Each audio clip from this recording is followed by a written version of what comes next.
Sign of pregnancy के बारे में अगर मैं चर्चा करूं कि क्या होता है साइन ऑफ प्रेगनेंसी या कौन से साइन देखे जाते हैं, तो सबसे पहले तो अपन बात करते हैं 3 प्रकार के साइन होते हैं। एक होते हैं जिनको बोला जाता है प्रिजम्पटिव साइन,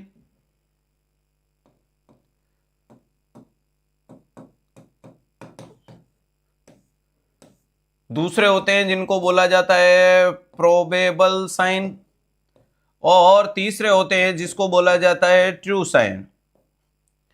तो ध्यान रखिएगा, प्रिजम्पटिव साइन हो गया, प्रोबेबल साइन हो गया और ट्रू साइन हो गया। अगर अपन बात करते हैं प्रिजम्पटिव साइन का मतलब देखने को मिलते हैं वो साइन जो आपके अंदर डाउटफुल पैदा करते हैं, जो कैसे होते हैं डाउटफुल यानी शक के दायरे में। प्रोबेबल साइन का मतलब होपफुल, उम्मीद भरी दृष्टि से बोलोगे होपफुल उम्मीद है। और ये ट्रू को बोला जाता है कन्फर्मेटरी, ट्रू को बोला जाता है कन्फर्मेटरी साइन के नाम से। अगर प्यारे दोस्तों आपके समक्ष में बात करूं कि पहले नंबर पे प्रिजम्पटिव या डाउटफुल साइन जो आपके सामने देखने को मिलते हैं कि प्रिजम्पटिव और डाउटफुल कौन से हैं, तो इसमें आते हैं ऑल बेसिक साइन।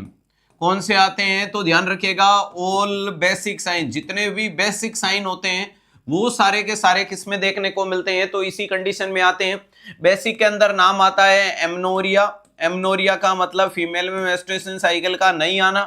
दूसरे नंबर की कंडीशन क्या देखने को मिलता है, यूरिनरी फ्रीक्वेंसी। दूसरे नंबर पे क्या देखने को मिलता है, यूरिनरी फ्रीक्वेंसी। तीसरे नंबर पे देखने को मिलता है ब्रेस्ट चेंजेज। तीसरे नंबर पे क्या देखने को मिलता है, ब्रेस्ट चेंजेज। और क्या देखने को मिलता है तो ध्यान रखिएगा, मॉर्निंग सिकनेस। नेक्स्ट क्या देखने को मिलता है, मॉर्निंग सिकनेस देखने को मिलता है। तो कुल मिलाकर के ध्यान रखिएगा ये 4 कंडीशंस यहाँ पे बताई जाती है, जिसके अंदर पहला नाम है एमनोरिया। यहाँ पर डाउटफुल, डाउटफुल का मतलब होने को प्रेगनेंसी हो भी सकती है और ना होने को प्रेगनेंसी नहीं भी है, दोनों चीजें हो सकती है। पहले नंबर पे एमनोरिया। एमनोरिया का मतलब मेंस्ट्रुएशन साइकिल का नहीं आने का कारण कहीं ना कहीं यह है कि फीमेल में 14वें दिन होने वाले ओवुलेशन को स्पर्म मिल गया और आगे प्रेगनेंसी कंटिन्यू हो गई 9 महीने साइकिल, और उसके बाद में भी जब तक प्री प्रेग्नेंटल स्टेज नहीं आती है तब तक नहीं आएगा। क्लियर है, ध्यान रखिएगा, वेरी इंपॉर्टेंट चीज है। सीआरई का रिजल्ट आया मेरा, उसमें सिलेक्शन हो गया, बहुत बहुत बधाई हो बेटा आपको। चलेगा, यूरिनरी फ्रीक्वेंसी। अगर बात करते हैं अगले नंबर पे, यूरिनरी फ्रीक्वेंसी का मतलब ग्रेविड यूट्रस के कारण जो यूट्रस होता है वो फर्स्ट ट्राइमेस्टर के अंदर पेल्विक का हिस्सा होता है, और वहीं पे प्यारे दोस्तों ब्लडर भी पेल्विक का हिस्सा है। और दूसरा, यूट्रस की लोकेशन एंटीवर्जन एंटीफ्लेक्शन होती है, तो वो कहीं ना कहीं आपको क्या दबाने का काम करती है, आपको मतलब किसको, ब्लडर को, और ब्लडर को दबाएगी तो बार बार यूरिन होता है। लेकिन इसके कारण, इसके अलावा भी तो दुनिया में कुछ कारण हो सकते हैं। हाँ, नेक्स्ट लिख दिया ब्रेस्ट चेंजेस। डेफिनेटली फीमेल के अंदर ब्रेस्ट में सेकेंडरी एरियोला या मोंटोगोमरी ट्यूबरकल्स डेवलप होने के कारण ब्रेस्ट में हेवीनेस और क्लियर डिस्चार्ज देखने को मिलता है।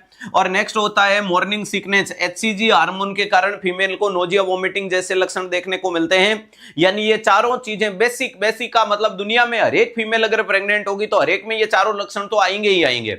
अब इंपॉर्टेंट चीज है कि ये प्रेगनेंसी में आते हैं, लेकिन प्रेगनेंसी के अलावा भी बहुत सारी जगह आते हैं। जैसे कि अगर मैं बोलूं एमनोरिया, एमनोरिया का कारण तो 2 प्रकार के होते हैं, प्राइमरी और सेकेंडरी। प्राइमरी का मतलब फीमेल में साइकिल आया ही नहीं तो एमनोरिया है। जैसे कि एक फीमेल जो 13 साल की छोटी उम्र से है तो क्या उसमें साइकिल आया, नहीं सर, मेरा सीआरई में 166 रैंक है, बहुत बहुत शुभकामनाएं बेटा। यही है पावर ऑफ 360 कि आप अपने दम पे मेहनत करते हो और कार्वे का यूज लेते हो और अपनी इस सफलता के सरों शिखर पे जाते हो। ध्यान रखिएगा, वेरी इंपॉर्टेंट चीज है। दूसरे नंबर पे अपन ने बोल दिया एमनोरिया, मीनोपोज के बाद भी तो एमनोरिया होता है, हाँ, तो वहां कोई प्रेगनेंसी नहीं है। दूसरी कंडीशन में इसके अलावा हार्मोनल इंबैलेंस में भी एमनोरिया हो जाता है, कभी कभी हार्मोनल अप डाउन हो जाते हैं तो साइकिल नहीं आता है। अगला urinary frequency, no doubt gravid uterus के कारण होता है, लेकिन अगर आप में बिनाइन प्रोस्टेट, हाइपरट्रोफी, हाइपरप्लेजिया है, यूटीआई वगैरह है, रीनल स्टोन है, तो कुछ भी कारण है, किडनी से रिलेटेड जब समस्या है, यूरेटर, यूरेथ्रा से रिलेटेड है, तो भी कहीं ना कहीं अपने अंदर यूरिनरी फ्रीक्वेंसी बनी रहती है, बार बार यूरिन लगता है। और बार बार यूरिन लगता है इसका मतलब ये थोड़ी है कि प्रेगनेंसी देखने को मिली है, ये तो नहीं है। अगला नाम है breast changes. No doubt breast changes होते हैं मोंटोगोमरी ट्यूबरकल्स के कारण, सेकेंडरी एरियोला के कारण डेवलप होते हैं, लेकिन कभी कभी और भी तो अप डाउन हो सकता है। ब्रेस्ट में कोई एडिनोमा हो सकता है और कोई डैमेज हो सकता है, कुछ भी हो सकता है। क्लियर है, ध्यान रखिएगा। नेक्स्ट अपन ने बोल दिया मॉर्निंग सिकनेस। मॉर्निंग सिकनेस का मतलब सुबह सुबह जी मचलाना, तो क्या पता हैंगओवर ना उतरा हो भाभी जी का। मेरा कहने का मतलब होने को प्रेगनेंसी भी हो सकती है, लेकिन होने को कुछ भी हो सकता है, तो इसलिए इसको कहते हैं डाउटफुल। यानी इन 4 चीजों के ऊपर अपन किसी भी कीमत पे चैलेंज नहीं कर सकते, और इन चारों को बोला जाता है बेसिक साइन ऑफ प्रेगनेंसी। ठीक है साहब। इसके अलावा यहां और क्या देखने को मिलता है? क्विकनिंग। और क्या देखने को मिलता है? क्विकनिंग। और क्या देखने को मिलता है? मिलोज्मा या कोलाज्मा। ध्यान रखिएगा, कोलाज्मा का मतलब फीमेल के चेहरे पे मिलेनिन जम जाने के कारण, मिलेनिन कहां? मिलेनिन एक प्रकार का पिगमेंट है जो मिलिनोसाइट नाम की सेल से आता है, जो हमारे चमड़ी को, हमारे बालों को, हमारी आंखों को रंग देने का काम करता है। तो आपके ललाट पे, आपके गालों वाले एरिया पे, आंखों के गड्ढे पे और नाक पे इसका जम जाने वाली कंडीशन क्या देखने को मिलता है? सर कल वाला टेस्ट बहुत अच्छा था, थैंक यू सो मच बेटा। टेस्ट में कल कुछ इश्यू हो गया था, इसके लिए काफी बच्चों का नहीं चला, उसके लिए हमें खेद है, अगला टेस्ट अच्छा होगा।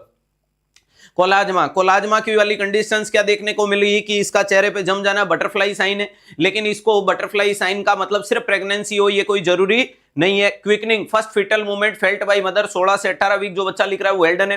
क्लियर है कि बच्चे का पहला मूवमेंट मां को महसूस हो जाना, अरे बच्चे का लात मारना या बच्चे का घूम जाना, बच्चे का हिलना डुलना, मां को महसूस हो जाना क्या कहलाता है? क्विकनिंग कहलाता है। और ये क्विकनिंग, कोलाज्मा और all basic sign, all basic sign का मतलब 4 बेसिक साइन, ये 6 की 6 चीजें प्रिजम्पटिव में या डाउटफुल में आती है, जिनके दम पे आप किसी को चैलेंज नहीं कर सकते। अगले नंबर पे आपके सामने ट्रू या कंफर्मेटरी लिखा है कि मैं 100% चैलेंज कर सकता हूं कि प्रेगनेंसी ही है। तो वो कौन कौन सी चीजें हैं सर? वो है बच्चे की धड़कन, फीटल हार्ट रेट, इसके अलावा बोल दो फीटल हार्ट साउंड, इसके अलावा बोल दो यूएसजी कर दी, इसके अलावा बोल दो डॉपलर स्कैन कर दिया, क्या कर दो? डॉपलर स्कैन कर दिया। तो ध्यान रखिएगा ये तमाम चीजें, इसके अलावा radio skeletal examination, all remaining किस में देखने को मिलते हैं? तो ध्यान रखिएगा ऑल रिमेनिंग आपके देखने को मिलते हैं प्रोबेबल साइन ऑफ प्रेगनेंसी में। किसके देखने को मिलते हैं? प्रोबेबल साइन ऑफ प्रेगनेंसी में चैडविक हो, गुडल हो, हेगार हो, पिस्के हो, ओशेंडर हो, इस तरह मत देखने को मिले, कुछ भी कोई भी साइन देखने को मिले वो सारे के सारे किस में जाएंगे? तो ध्यान रखिएगा वेरी इंपॉर्टेंट चीज है प्रोबेबल साइन ऑफ प्रेगनेंसी, यानी होपफुल, भगवान ने चाहा तो प्रेगनेंसी जरूर होगी।